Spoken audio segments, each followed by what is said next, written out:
parce que na sali yango boy pour na za besoin bis nanga esi kate pour bis o Thomson na soko chomba ayo chomba épicé belé ko yumundu ndawo na sabu ndenge ko sala mbisi o chepe ba ndembi na kati te o niki bloke belé te mais soko sali mbisi no boko mona ke mbisi za na lengi na gu na kati.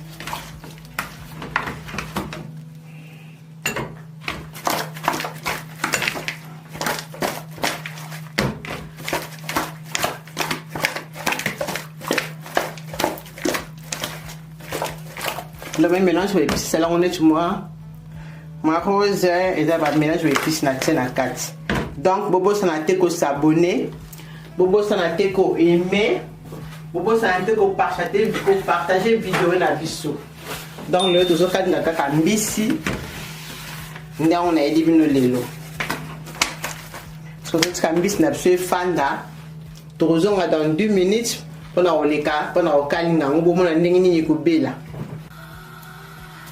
Bon, ce que tu as dit, c'est que tu as dit